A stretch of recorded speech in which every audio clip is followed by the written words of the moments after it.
Hello and welcome. Today we're diving deep into one of the most critical stages of any audit, activity and resource planning. This is the moment where a high-level strategy gets turned into a concrete, step-by-step game plan for the audit team. And we're going to use Chapter 6 of the Financial Audit Manual as our guide to see exactly how it's done. So, first things first, let's get our bearings. The entire framework we're talking about comes straight from the Financial Audit Manual, or FAM. It's issued by the Auditor General's Department of Pakistan. And let me tell you, this is not just some textbook. It's the official rulebook for all public sector audits, which makes it absolutely essential stuff to know if you're in this field.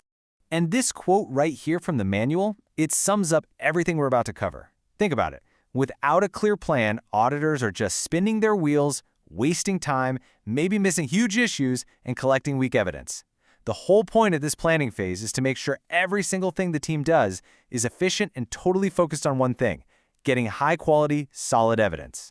So here's the game plan for this explainer. We're going to build this plan together, piece by piece, in 5 key stages. We'll start by turning that initial idea into a real plan of action. Then we'll figure out who's on the team and what it'll cost, set the schedule, and finally, go through the super important steps of documentation and final approval. All right, let's jump right into Section 1, from blueprint to action. So after all the general planning in Chapter 5, where you figure out the scope, the big risks, the overall strategy, Chapter 6 is where we get into the nitty-gritty. This is the detailed how-to manual for the audit team out in the field. I love this analogy because it just nails the difference. The general plan is like the architect's blueprint. It's got the vision. It shows you what the final building will look like. But this activity plan from Chapter 6, that's the contractor's day-by-day construction schedule. It doesn't just say what to build, it tells you how to build it, step by step, task by task. Okay, so that brings us to Section 2, crafting the audit program.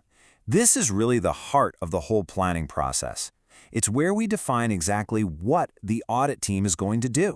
And the main thing we're building here is the audit program. Now, this isn't some vague guideline. It's the official step-by-step instruction manual for the team. It literally lists out every single test and procedure they have to perform when they're on site.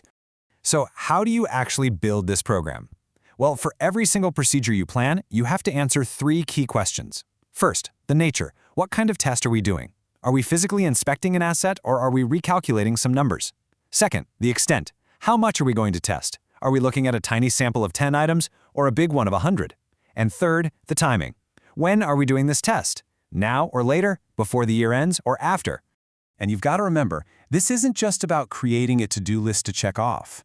The entire program is designed for one purpose, to get evidence that meets 4 critical standards. It has to be sufficient, meaning you have enough of it. It has to be relevant, it actually relates to the risk you're testing. It needs to be reliable, you got it from a source you can trust. And it must be objective, just the facts. If your evidence fails on any of these, your audit conclusion is built on shaky ground.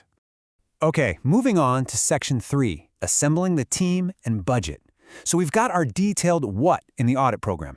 Now we need to figure out the who and the how much to actually make it all happen.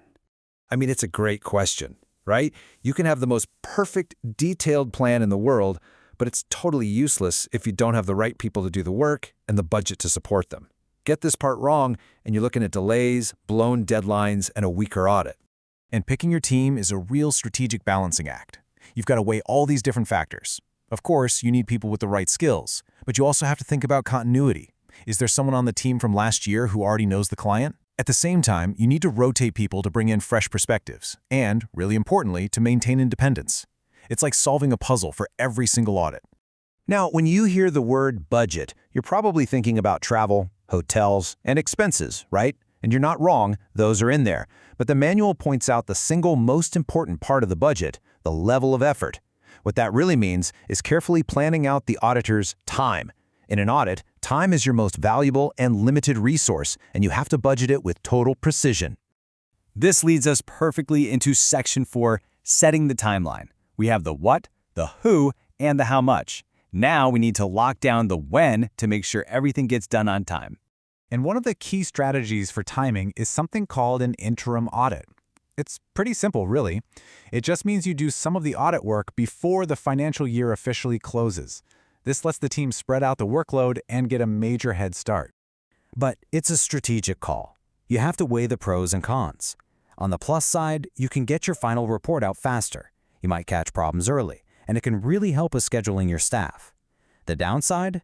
Well, sometimes it can add to the total cost, because you still have to do some work to cover that gap between your interim visit and the actual year-end. You know what else is a hallmark of great planning? Proactive coordination. A rookie auditor might just show up on day one and start asking for documents. A great auditor sends a detailed list of everything they need to the entity weeks in advance. This one simple step saves an incredible amount of time and makes the whole audit smoother for everyone. All right, we're on the home stretch now. Section 5, documentation and final approval. All this amazing planning is worthless if it's not written down and officially signed off on. This is where the plan gets real. And this quote says it all. In the audit world, there's a saying, if it wasn't documented, it never happened. Every single decision you make, from why you chose a certain sample size to how you assessed a risk, has to be written down in the working papers. And all that documentation comes together in 4 key places. You've got the permanent file, which holds long-term info about the entity, the planning file, which lays out this year's specific approach, the audit planning memorandum, which is like the executive summary of your plan, and of course, the audit programs themselves, those detailed instructions we talked about. So, the program is defined, the team is set, the budget is allocated, and every decision is meticulously documented. What's left? What's the final hurdle you have to clear before you can actually start the fieldwork? That final hurdle is approval. And let me be clear, this is not a rubber stamp. The plan gets a formal review by the Director General who's responsible for the audit, and then it needs the final sign-off from the Deputy Auditor General. This high-level review is a massive quality control check to make sure every audit meets the right standards. And once that approval is given, the process is finally complete. That architect's blueprint is no longer just a document. It's an officially sanctioned action plan. The team has its marching orders, and the fieldwork can officially begin. But this brings up one last really important question. You've got this perfect, approved plan. But what happens when that plan meets the real world? How does it survive its first contact with all the surprises and complexities of actual fieldwork? Well, that's a story for another day.